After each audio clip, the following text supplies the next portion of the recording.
দেখতাম নবীজি তার কোমরে গামছা অথবা তার রুমাল শক্ত করে বেঁধে নিতেন। রমজানের প্রথম থেকে ২০ রমজান পর্যন্ত রাসূলুল্লাহ সাল্লাল্লাহু আলাইহি ওয়াসাল্লাম তিনি পুরাপুরি রাত জাগতেন না। তিনি কিছুক্ষণ ঘুমাতেন, কিছুক্ষণ কোরআন তেলাওয়াত করতেন, এরপরে আবার কিছু নামাজ পড়তেন। ২০ রমজান পর্যন্ত চলে যেত। আল্লাহর হাবিব সাল্লাল্লাহু আলাইহি ওয়াসাল্লামের ব্যাপারে বলা হলো, কিন্তু যেদিন ২০ রমজান অতিক্রম হয়ে যেত, রাসূলুল্লাহ সাল্লাল্লাহু আলাইহি ওয়াসাল্লাম তিনি নিজেও ঘুমাতেন না এবং ওনার আহলিয়াদেরকেও ঘুমাতে দিতেন না। তিনি নিজে ইবাদত করতেন এবং তার পরিবারের লোকজনদেরকেও ইবাদতের কথা বলছেন। আল্লাহ তাআলা বলেছেন, কু আনফুসাকুম ওয়া আহলিকুম নার, নিজে আগুন থেকে বাঁচুন এবং নিজের পরিবারস্থ যারা আছে তাদেরকে আগুন থেকে বাঁচাও। এ ব্যাপারে আমরা গাফেল। আমি বাবা হিসাবে নামাজ ঠিকই পড়ি, কিন্তু আমার ছেলে এক ওয়াক্ত নামাজ পড়ে না, এই বিষয়ে আমার কোনো চিন্তা ভাবনা নাই। আছেন এরকম মানুষ? স্বামী নামাজ পড়ে, স্ত্রী পড়ে না, আবার স্ত্রী পড়লে স্বামী পড়ে না। কোরআন শরীফের আমরা আমানতু বিল্লাহি, এরপরে কি? ইমানে মুজমাল, আমানতু বিল্লাহি ওয়া মালাইকাতিহি ওয়া কুতুবিহি ওয়া রুসুলিহি। আমরা আমানতু কি বলে যে ইমানে মুজমাল, ইমানে মুফাসসালের ভিতরে বুঝি ওয়া কাবিলতু জামিআ, বুঝি না? মানে আল্লাহ রাব্বুল আলামিনের কিতাবের উপরে, আখিরাতের উপরে, নবী রাসূলদের উপরে আমরা পূর্ণাঙ্গ বিশ্বাস স্থাপন করলাম। এটাকে ইমানে মুফাসসাল, বিস্তারিত ইমানের কথা বলা হয়েছে। কিন্তু আমি শুধুমাত্র ঈমান নিয়ে নামাজ পড়েছি, আমার পরিবার কেউ পড়লো কিনা এই জবাবদিহি আপনাকেই করতে হবে, অন্য কাউকে নয়। আমরা এতটাই গাফেল। রাসূলুল্লাহ সাল্লাল্লাহু আলাইহি ওয়াসাল্লাম পবিত্র রমজানুল মুবারকের এমন কোন রমজান ছিল না তিনি যেই রমজানে ইতিকাফ করে নাই। রাসূলুল্লাহ যেটা জীবনে ছাড়েন নাই, আমরা জীবনে একবারও করি নাই। তাইলে তার মতের সাথে একমত না দ্বিমত আছি আমরা? নবী সাল্লাল্লাহু আলাইহি ওয়াসাল্লামের উপরে যখন রমজানুল মুবারকের আয়াত নাজিল হলো, রাসূলুল্লাহ তিনি প্রথম 10 দিন ইতিকাফ করলেন। একটা না, 10 দিন ইতিকাফ করলেন। আল্লাহ রাব্বুল আলামিন তাকে জানিয়ে দিলেন, নবী এই প্রথম 10 দিনে শবে কদর নাই। আল্লাহর হাবিব মাঝখানের 10 দিন আবার তিনি একটা না ইতিকাফ করলেন। আল্লাহ রাব্বুল আলামিন জিবরাইল আলাইহিস সালামের মারফতে জানিয়ে দিলেন, ওগো নবী মাঝখানের 10 দিনেও ইতিকাফ নাই। রাসূলুল্লাহ সাল্লাল্লাহু আলাইহি ওয়াসাল্লাম তিনি মসজিদে নববী থেকে বের হয়ে যেতে চাইলেন। আল্লাহ রাব্বুল আলামিন তার হাবিবকে বলল, হাবিব আমার যাওয়ার দরকার নাই, আপনি পবিত্র রমজানুল মুবারকের প্রথম 20 দিন চলে গেছে, শবে কদর পান নাই, শেষের 10 দিন আপনি থাকেন, আমি আল্লাহ রাব্বুল আলামিন আমি আপনাকে শবে কদর দ্বারা ভরপুর করে দিব। সুবহানাল্লাহ। প্রথম রোজা, দ্বিতীয় রমজানে রাসূলুল্লাহ সাল্লাল্লাহু আলাইহি ওয়াসাল্লাম তিনি যখন ইতিকাফ করবেন, আয়েশা রাদিয়াল্লাহু তাআলা আনহা বায়না ধরলেন, নবী আপনার 9 জন বিবির ভিতরে আমি সবার ছোট, আমার একটু আপনার সাথে ইতিকাফে নেন। মসজিদের ভিতরে কি স্বামী স্ত্রী ইতিকাফ করা জায়েজ আছে? মহিলাদের ইতিকাফ কোথায়? বাড়িতে, নির্জন, একেবারে যেখানে পর্দার ভেতরে থেকে, নিজের ঘরের ভেতরে থেকে তিনি যেমনি ইতিকাফের সওয়াব পাবেন, মসজিদের ভিতরে যে পুরুষ করবে আল্লাহ তার সমতুল্য সওয়াব তার আমলনামায় দিয়ে দেবেন। রাসূলুল্লাহ সাল্লাল্লাহু আলাইহি ওয়াসাল্লাম আয়েশাকে কানে কানে বললেন, তুমি একা যেতে পারো মসজিদে, অসুবিধা নাই। মসজিদে নববী দক্ষিণ সাইডে রাসূলুল্লাহর মুজদাখানা। তো তিনি যখন তাবু খাটিয়েছেন, আরেক ঘরের থেকে হাফসা রাদিয়াল্লাহু তাআলা আনহা দেখে বললেন যে তুমি কেন তাবু খাটিয়েছো? রাসূলুল্লাহ তো ইতিকাফে বসবে। কয় আমি নবীজির কাছ থেকে অনুমতি নিয়েছি, আমিও বলছি। হাফসা রাদিয়াল্লাহু তাআলা আনহা বললেন, তুমিও তার স্ত্রী, আমিও তার স্ত্রী, হতে তুমি যদি ইতিকাফে বসো তাইলে আমারও অধিকার আছে। আরেক ঘরের থেকে উম্মে হানি রাদিয়াল্লাহু তাআলা আনহা তাকায় দেখলেন যে 2টা তাবুর পাশে নবীজির তাবু আছে, তার মানে এখানে রাসূলুল্লাহর বিবিরা আছে। রাসূলুল্লাহর তাবু উন্মুক্ত এবং মহিলাদের তাবু আবৃত করা। তিনি বাইরে আসলেন, আয়েশা রাদিয়াল্লাহু তাআলা আনহাকে বললেন, তুমি এখানে কেন? বলে, নবীজি আমাকে অনুমতি দিয়েছেন ইতিকাফের জন্য। কই তাহলে আমি একটু থাকি। আয়েশা রাদিয়াল্লাহু তাআলা আনহা মনে করছেন যে আমাকে যেহেতু অনুমতি দিছে, আমি যদি অন্য আহলিয়াদেরকে অনুমতি দেই এখানে সমস্যা হওয়ার কথা নয়। রাসূলুল্লাহ মাগরিবের নামাজের আগে মসজিদে ঢুকলেন। ঢোকার পরে তিনি দেখলেন যে নামাজের আর জায়গা নাই, একে একে 9 জন বিবি মসজিদের ভিতরে ঢুকে গেছে। পুরুষরা নামাজ পড়বে। এখন তো মসজিদে নববী অনেক বড়, কিন্তু ওই সময় তো এত বড় ছিল না।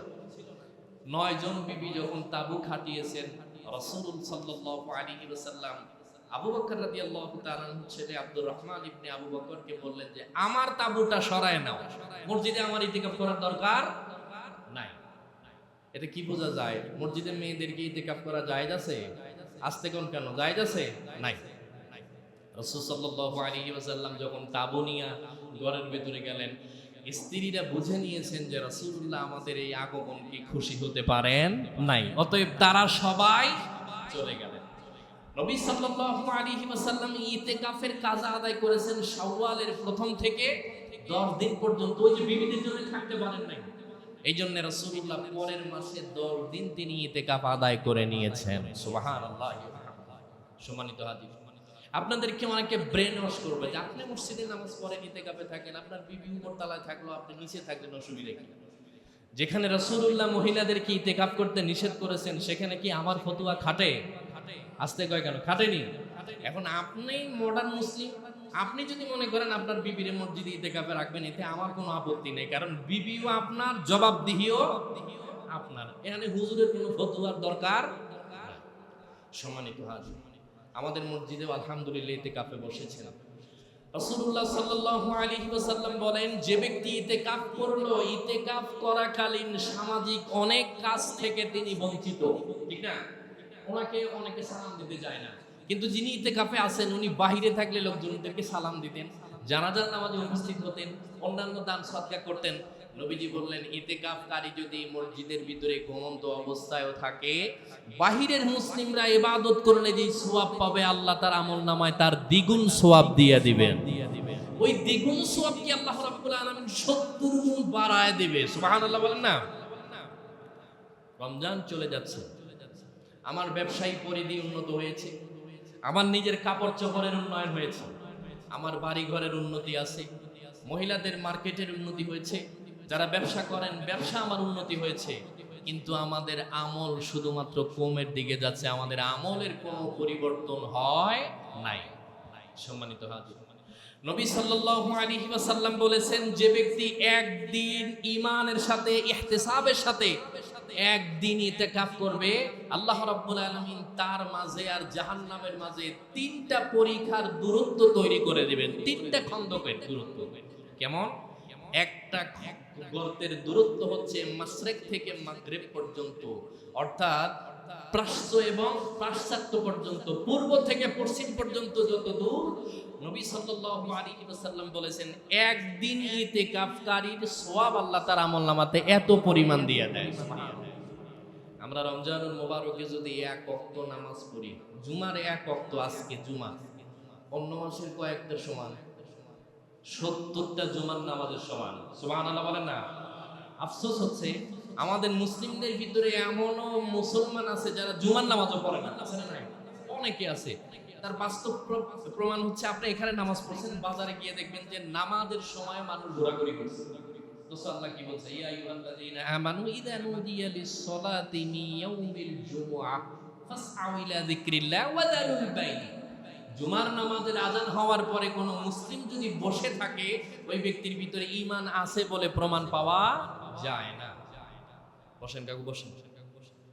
আল্লাহর হাবিব সাল্লাল্লাহু আলাইহি ওয়াসাল্লাম তিনি বলেছেন, কোন ব্যক্তি যদি রমজান মুবারকের একটা ফরজ জুমা আদায় করে, 70টা ফরজ জুমা আদায় করার সওয়াব আল্লাহ তার আমলনামায় দিয়ে দেবেন।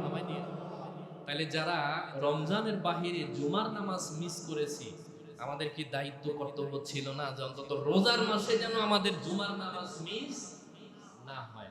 গতকালকে এটিএন নিউজে একটা সংবাদ প্রচার হয়েছে, এক বেটারা জিজ্ঞেস করছে, আপনি ইফতার করতে আসছেন, আপনি কি রোজা আছেন? কয় না। তো ইফতার করতে আসছেন কেন?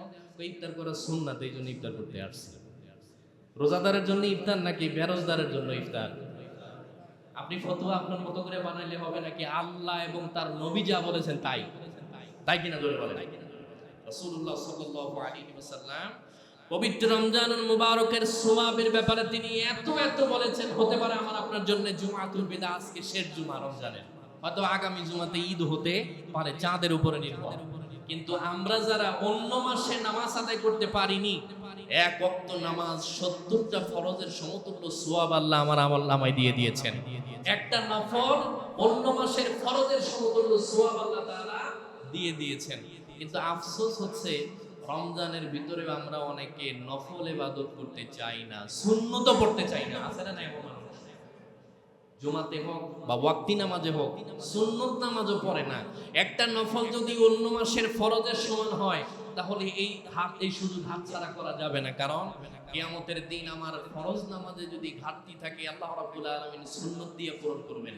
যদি সুন্নতের ঘাটতি থাকে, রাসূলুল্লাহ বলেছেন নফল দিয়ে তার ঘাটতিটাকে পূরণ করে দিয়েও আল্লাহ তার নামাজের ব্যালেন্সকে সমান করে দিবেন। আর আমরা জানি কিয়ামতের দিন সবার আগে জমি জমার হিসাব হবে নাকি? আখলিস দীনাকা, কি বলেছে? আউয়ালু মা ইউহাসাবু বিহিল আবদু ইয়াউমাল কিয়ামাতিস সালাহ। নবীজি বলেছেন কিয়ামতের দিন বান্দার প্রথম প্রশ্ন হবে তোমার নামাজের ব্যাপারে কি খবর, তুমি নামাজ পড়েছো কি না। কিয়ামতের প্রথম প্রশ্ন। 5টা প্রশ্নের জবাব না দেওয়া পর্যন্ত পৃথিবীর কোন মানুষ এক পা কিয়ামতের দিন উঠানের কোনো সুযোগ নাই। নাম্বার 1, তুমি তোমার যৌবন তোমার কোন কাজে ব্যয় করেছো? তোমার এই জওয়ানি, বুখারী শরীফের হাদিস গতকালকে পড়তে যায় চোখের পানি চলে এসেছে। আমাদের ভেতরে জওয়ান থাকা অবস্থায় যারা নামাজ পড়ে, হঠাৎ করে তিনি অসুস্থ হয়ে গেছেন, হয় না?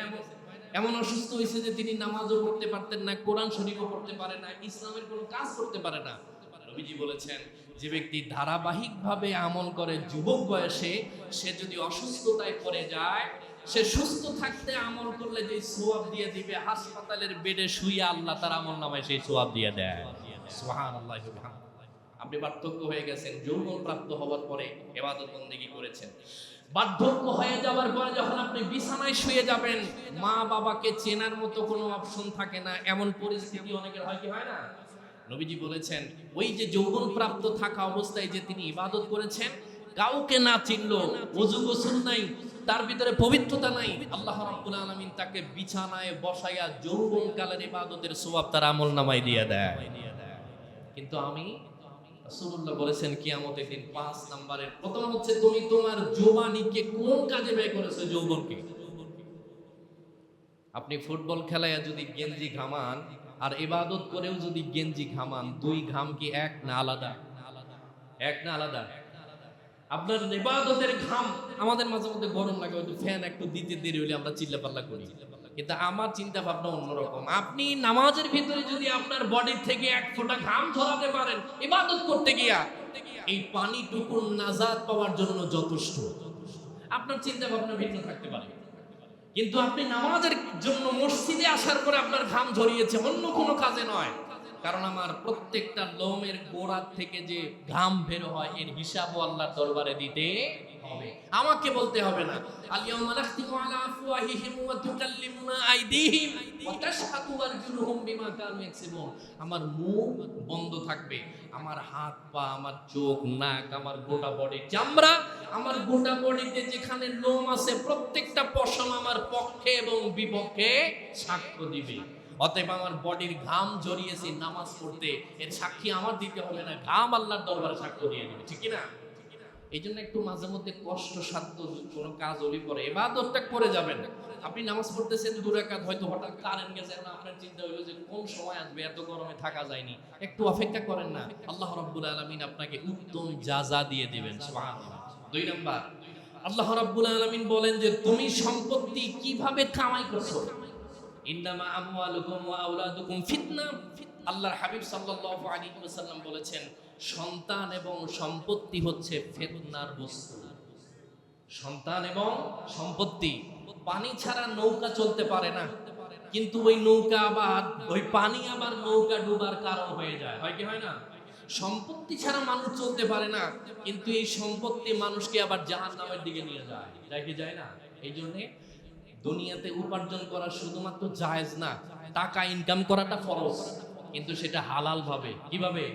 হালাল ভাবে। আল্লাহ তাআলা 2 নাম্বার বলেন, তুমি কোন পথে তোমার সম্পত্তিকে অর্জন করেছো, উপার্জন করেছো, এর হিসাব না দেয়া পর্যন্ত আপনি এক পা উঠানের কোনো সুযোগ নাই। লিমানিল মুলক ইয়াউমা লিল্লাহিল ওয়াহিদিল কাহ্হার।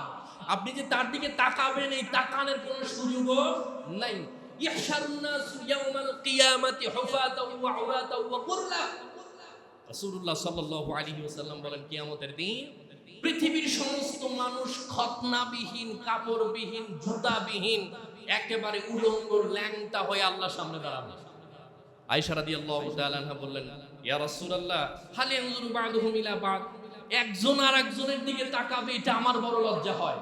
আল্লাহ রাব্বুল আলামিনের নবী বললেন, আয়েশা, আল্লাহ রাব্বুল আলামিন তার এই 5 প্রশ্ন করার সময় তিনি এমন রূপ ধারণ করবেন, পাশে কার গায়ে জামা আছে আর কার গায়ে জামা নাই এটা দেখারও কোনো সুযোগ পাবে না। কে তার পাশে দাঁড়াইছে এটাও না। রাসূলুল্লাহ সাল্লাল্লাহু আলাইহি ওয়াসাল্লামকে আয়েশা রাদিয়াল্লাহু তাআলা আনহা বলছেন, নবী, আমি আপনার পাশে থাকলে কি আপনি আমাকে চিনবেন না? আল্লাহর হাবিব সাল্লাল্লাহু আলাইহি ওয়াসাল্লাম বলেন, ওয়া উম্মিহি ওয়া আবিহি ওয়া সাহিবাতিহি ওয়া বানি। নিজের মা, নিজের বাবা, নিজের স্ত্রী কাছে থাকলে তাকে তো চিনবই না, শুধুমাত্র আমার ওই দিন চিন্তা হবে রব্বি হাবলি উম্মতি। সুবহানাল্লাহ। আয়েশা রাদিয়াল্লাহু তাআলা আনহা বললেন, একসাথে সংসার করেছি, অবুঝ অবস্থায় আপনার কাছে এসেছি, অথচ কিয়ামতের দিন আপনি আমাকে ভুলে যাবেন, আপনার পাশে আমি দাঁড়াবো। রাসূলুল্লাহ সাল্লাল্লাহু আলাইহি ওয়াসাল্লাম বলেন, আল্লাহ রাব্বুল আলামিনের দিকে তাকানোর মতো ক্ষমতা পৃথিবীর কারো থাকবে না। তার আগে কেউ কথা বলবে এমন কোনো সুযোগ নাই। ইয়াউমা ইয়াকুমুর রূহু ওয়াল মালাইকাতু সাফফান লা ইয়াতাকাল্লামুন। জিবরাইল আলাইহিস সালাম সহ সকলে কাতারবন্দী হয়ে দাঁড়িয়ে যাবে। লা ইয়াতাকাল্লামুন, কোন ব্যক্তি একটা কথা বলার সুযোগও নাই। আমাদের আফসোসের একটা কথা বলি, জানাজার নামাজে আসার পরে আমাদের যদি 2-1 মিনিট দেরি হয়, পিছন থেকে কথা বলি, এত বক্তব্য দেওয়ার দরকার কি? তাড়াতাড়ি জানাজা পড়লে হয় না, এরকম বলে কি বলে না? অনেকে আছে না এমন? আপনার জানাজায় আসার কোনো দরকার নেই। আপনি যেই ব্যক্তির জানাজাতে আসার পরে 1 মিনিট অপেক্ষা করতে পারেন না, আপনি লিখে রাখেন, আপনার জানাজার নামাজেও ব্যক্তি তিরস্কার করবে, বিরক্তি প্রকাশ করবে যে এত দেরি করার দরকার কি, তাড়াতাড়ি জানাজা পড়লেই তো শেষ হয়ে যায়। এমন আছে না? নাই, জোরে বলেন। জানাজার কাতারে দাঁড়িয়ে কথা বলতে পারেন, পৃথিবীর সমস্ত জায়গায় গিয়ে কথা বলতে পারেন, কারণ আমরা মানুষ কোরবানির পশুর মতো হয়ে গেছি। কোরবানির গরু জবাই করার জায়গায় নিয়ে গেলেও গাছ খায়, খায় কি খায় না, জোরে বলেন। আর আমরা মানুষ জানাজার সামনে কথা বলি, সেলফি তুলি, কবরস্থানে যাওয়ার পরে আমরা কথা বলি, এমন মানুষও আছে না নাই? কবরস্থানের পাশে বসে বিড়ি সিগারেট খায়, এমন আল্লাহর ওলি অন্য জেলাতে আছে, কুমিল্লাতে নাই। আছে? কবরস্থানের পাশে বিড়ি খাওয়া সুন্নত না জায়েজ? কয়েক জায়গাতে কথা বললে তার 40 দিনের ইবাদত নষ্ট হয়। এক হচ্ছে মসজিদে যদি দুনিয়াবি কোনো কথা বলে, ওই ব্যক্তির 40 দিনের ইবাদতকে আল্লাহ তাআলা নষ্ট করে দেয়। মসজিদে কথা কন না আপনারা? আজানের পরের থেকে নামাজ শেষ হওয়া পর্যন্ত এই মসজিদে খতিব বাদে কারো কথা বলার কোনো যৌক্তিকতা আছে? হ্যাঁ, আমি ফাঁকে একটা কথা বলে দিই, একেবারে পায়ে হাত দিয়ে বলছি। প্রথম জুমাতেও আমি বলছিলাম, কোন ব্যক্তি নামাজরত অবস্থায়, বক্তব্যরত অবস্থায় কেউ কাউরে ডিঙ্গায়া সামনে আসবেন না, আপনি যেই হন। এখন প্রশ্ন এখানে আছে, আমার ভাই নজরুল ভাইয়ের ব্যাপারে অথবা মাজুর যারা আছে, অসুস্থ যারা আছে, তাদের ব্যাপারে আমাকে বলে না, এখানে কোনো ফতোয়া নেই। পাই যেখানে পড়ছে, অন্য কোনো মুসল্লি চেনেন যে উনি কোথায় আছে জানা যায়? কথা কেন কিনা দেখা যায়নি?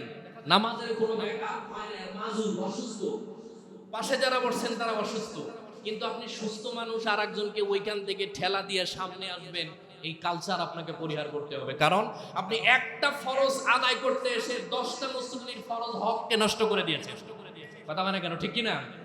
আপনার কাছে এটা খারাপ লাগতে পারে, কোনো অসুবিধা নাই, খারাপ লাগতে কোনো সমস্যা নাই। আপনি আসছেন এক ওয়াক্ত নামাজ পড়তে, ঠিক ঠেলা সামনে আসবেন, সালাম ফিরানোর সাথে সাথে আবার দৌড় দেয়, এরকম আছে না নাই? কেন? আপনাকে এই দায়িত্ব কে দিছে? খবরদার এই কাজ করবেন না। আপনি যেই হন, জায়গা পেয়েছেন পিছনে বসবেন, সামনে আসার কোনো চিন্তা ভাবনা করবেন না। রাসূলুল্লাহ সাল্লাল্লাহু আলাইহি ওয়াসাল্লাম বলেন, 3 নাম্বার হচ্ছে কোন কাজে সম্পত্তি ব্যয় করেছো। একটা হচ্ছে যে তুমি উপার্জন করছো কোন কাজে, কিভাবে উপার্জন করছো, আর একটা হচ্ছে ব্যয় করছো কিভাবে তোমার সম্পত্তি।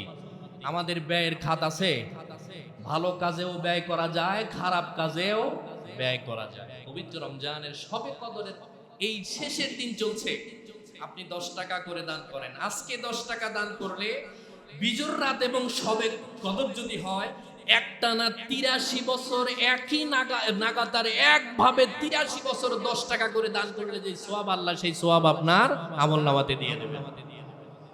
তাহলে আপনি কোন কাজে? সম্পত্তি অর্জনের ক্ষেত্রেও সাবধান থাকতে হবে, আপনি খরচ করবেন এক্ষেত্রেও আপনাকে সাবধান থাকতে হবে।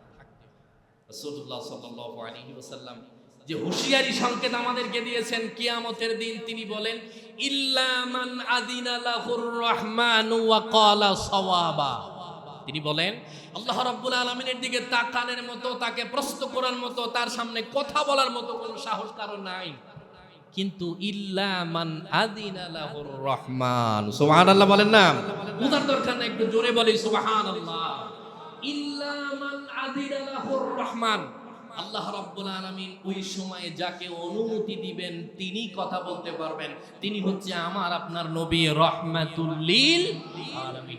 পৃথিবীর সমস্ত নবী রাসূল কাতারবন্দী হয়ে দাঁড়ানো, কিয়ামত পর্যন্ত যত মানুষ আসবে, কোটি কোটি মানুষ এক জায়গায়, ইয়াসলাউনাহা ইয়াউমাদ্দিন ওয়া মা হুম আনহা বিগাইবিন। মসজিদে কেউ আগে এসেছেন, কেউ পরে, কেউ আগে যাবেন, কেউ পরে যাবেন। আল্লাহ বলেন কিয়ামতের দিন এক সময় একই জায়গায় একই টাইমে উপস্থিত হতে পৃথিবীর সমস্ত মানুষ বাধ্য, একজনও অনুপস্থিত থাকার কোনো সুযোগ নাই। আপনি যদি কোন যে এত কোটি কোটি মানুষ আছে, আমি না গেলে কি হইব, এই সুযোগ আছে? হ্যাঁ, ওইখানে কি আপনার কোনো সুযোগ থাকার সম্ভাবনা আছে? নাই।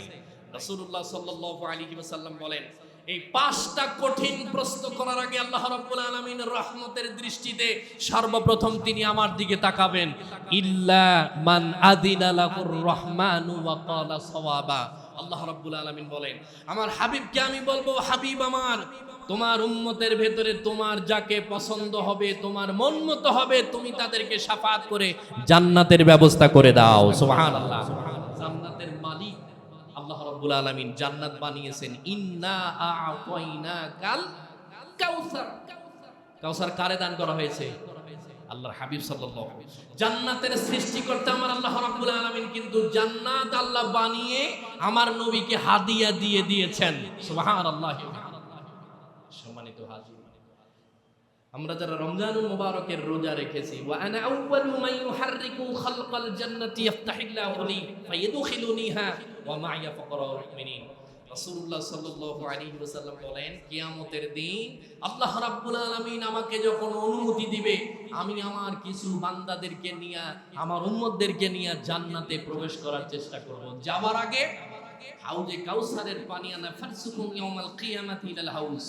হাউজে কাউসারের পানি আমি আমার 2 অঞ্জলি ভর্তি করে আমার উম্মতদেরকে খাওয়াবো, এবং জান্নাতে না যাওয়া পর্যন্ত তার আর পানির পিপাসা লাগবে না। রাসূলুল্লাহ সাল্লাল্লাহু আলাইহি ওয়াসাল্লাম বলেন আমি আমার উম্মতদেরকে খাওয়াইতে খাওয়াইতে সিরিয়ালে হঠাৎ একদল আমার সামনে উপস্থিত হবে। তাদের টুপি, জুব্বা, দাড়ি এবং তার মাথায় নামাজ পড়ার কালো দাগ রয়েছে। তিনি যে নামাজি এতে চিহ্ন তার বডির ভিতরে রয়েছে। কিন্তু আমি যখন তাকে পানি পান করাতে যাব, ফায়ুহাদু বাইনি ওয়া বাইনাহুম, তার মাঝে আর আমার মাঝে অলৌকিক একটা পর্দা পড়ে যাবে। আমি চিৎকার মেরে বলবো কি হলো? তিনি তো আমার উম্মত। রাসূলুল্লাহ সাল্লাল্লাহু আলাইহি ওয়াসাল্লামকে বলা হলো উম্মত ঠিক আছে, পবিত্র রমজানুল মুবারকের রোজাদাররা রোজা রাখতেন, তিনি রোজার বাইরে খাইতেন, অতএব তিনি আপনার দলভুক্ত নয়। ওই সময় রাসূলুল্লাহ যদি মুখ ফিরায়া নেয়, আপনি অন্য কোনো জায়গায় হাউজে কাউসারের পানি পাইবেন না, কান্দিরপাড় থেকে লইয়া যাইবেন। কোন ব্যক্তি যদি হাউজে কাউসারের পানি থেকে বঞ্চিত, নবীজি বলেছেন সে জান্নাত থেকে বঞ্চিত। তিনি কি বলেছেন? আনা ফারসুকুম ইয়াউমাল কিয়ামাতি ইলাল হাউজ কামা তুজাদির গারিবাতুম মিনাল ইবলি ইলাল হাউজ। আপনার বাড়িতে উটের জন্য পানি রেখেছেন মরুভূমিতে, আপনার উটকে পানি পান করানোর জন্য কষ্ট করে নিয়ে এসে রেখেছেন। অন্য মানুষের উট যদি এখানে পানি পান করে, আপনি কি তারে দৌড়ানি দিবেন না? বলবেন যে খাক, দৌড়ানি দিবেন না? নবীজি বলেছেন ঠিক পরের উটকে যেভাবে দৌড়ানি দিবে, আমি ঠিক তাকে বলবো সুহকান সুহকান লিমান গায়্যারা বাদি, দূর হও আমার কাছ থেকে, আমার এখানে তোমার পানির কোনো ব্যবস্থা নাই। বাংলাদেশের রমজান মাসে মুসলমান মেয়েরা পর্দা করুক বা না করুক, কিছু হোটেল মালিক পর্দা করে, তাই না? কথা বলে কেন? পর্দা করে কি করে না? আপনি নিজে রোজা রাখেন নাই, আল্লাহর কসম খেয়ে বলছি, যে ব্যক্তি রমজানুল মুবারকেও হোটেলগুলি খোলা রেখে তিনি তার রিজিকি তালাশ করে, আল্লাহ বলে সেখানে রিজিক নাই, আমি তোর অভাবের যত দরজা আছে সব দরজা খুলে দিব। তার মানে আপনি যদি দিনের বেলাতে আরো 18টা হোটেল খোলেন, এরপরে আপনার অভাব যাবে না, কিস্তি যাবে না, অসুস্থতা যাবে না, আপনার বিবি অবাধ্য, আপনার এই ছেলে মেয়ে আপনার অবাধ্য হবে, এটা 100% সত্য। কুমিল্লাতে কি এই দিনের বেলাতে হোটেল খোলা রাখে না অনেকে? আছে না নাই? সে কি অমুসলিম না মুসলিম? অমুসলিমদের হোটেলে লেখা আছে খবরদার মুসলমানদের এখানে প্রবেশ করা নিষেধ। অমুসলিমদের হোটেলে লেখা আছে রোজার মাসে মুসলমানদের প্রবেশ করা নিষেধ। আর আমরা তাদের উপরে 1 ডিগ্রি নিয়ে আমরা মুসলমানরা রমজান মাসে হোটেল খোলা রেখে খাওয়াই। নাউযুবিল্লাহি মিন যালিক। শক্ত কথা নবীজি বলেছেন, কোন ব্যক্তি যদি সুস্থ সবল থাকা অবস্থায় রোজা না রাখে, মহিলাদের প্রিয়দের রক্ত খাওয়ার সমতুল্য নাপাক গুনাহ আল্লাহ তাআলা আমলনামাতে দিয়ে দেয়। নাউযুবিল্লাহি মিন যালিক। সম্মানিত হাজির, আমাদের সবে কদর তালাশ করতে হবে। আমাদের 2টা রাত চলে গেছে, অন্তত সামনের রাতগুলি যেন আমাদের কাছ থেকে মিস না হয়।